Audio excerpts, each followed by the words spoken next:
2025 में दुनिया ने कई उतार चढ़ाव देखे। भारत के लिए भी ये साल बेहद खास रहा है। वैश्विक नजरिए से देखा जाए तो इस साल भारत पूरी दुनिया में छाया रहा। चाहे डोनाल्ड ट्रंप का टैरिफ हो, रूसी तेल हो या भारत में पुतिन की यात्रा, साल भर भारत पूरी दुनिया में चर्चा का केंद्र बना रहा। भारत ने 2025 में किन बड़े देशों के साथ समझौते किए, किन देशों के राष्ट्राध्यक्षों ने भारत की यात्रा की और इस दौरान क्या बड़े समझौते हुए, आइए आपको विस्तार से बताते हैं।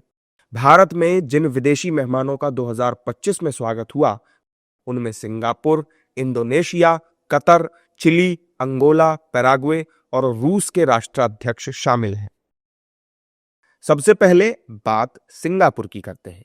सिंगापुर के राष्ट्रपति थरमन शनमुगारत्नम ने 14 से 18 जनवरी के बीच भारत की यात्रा की थी। इस दौरे में मुख्य रूप से ओडिशा राज्य और सिंगापुर के संगठनों के बीच कौशल विकास, ऊर्जा, तकनीकी, औद्योगिक और शहरी क्षेत्रों में सहयोग से जुड़े 8 प्रमुख एमओयूज पर हस्ताक्षर हुए थे।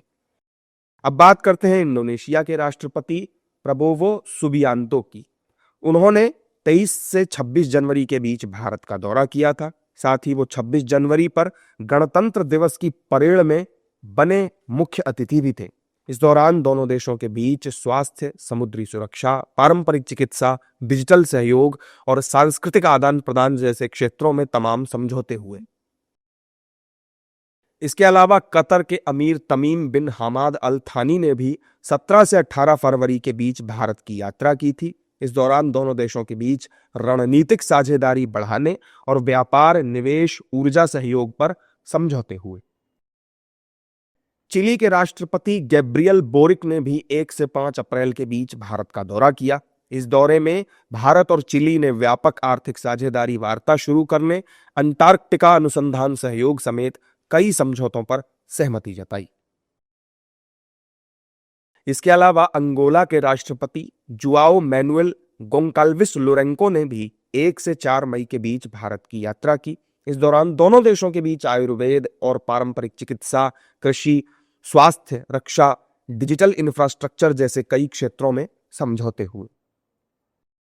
पैराग्वे के राष्ट्रपति सांटियागो पेना ने भी 2 से 4 जून के बीच भारत की यात्रा की थी। इस दौरान दोनों देशों के बीच द्विपक्षीय सहयोग को सशक्त करने और व्यापार, निवेश, टेक्नोलॉजी जैसे सेक्टर्स में सहयोग को बढ़ावा देने पर सहमति बनी। अब बात करते हैं दिसंबर में हुए रूसी राष्ट्रपति व्लादिमीर पुतिन के भारत दौरे की, जिस पर पूरी दुनिया की नजरें थी। पुतिन ने 4 से 5 दिसंबर के बीच भारत की यात्रा की। इस यात्रा के दौरान दोनों देशों के बीच डिफेंस, ट्रेड, ऊर्जा, स्वास्थ्य, कस्टम्स, पोर्ट, शिक्षा, मीडिया जैसे क्षेत्रों में समझौते किए गए। कुल मिलाकर साल 2025 प्रधानमंत्री नरेंद्र मोदी के नेतृत्व में भारत की कूटनीति, अंतर्राष्ट्रीय व्यापार और वैश्विक मौजूदगी के लिहाज से बेहद सफल साल रहा है।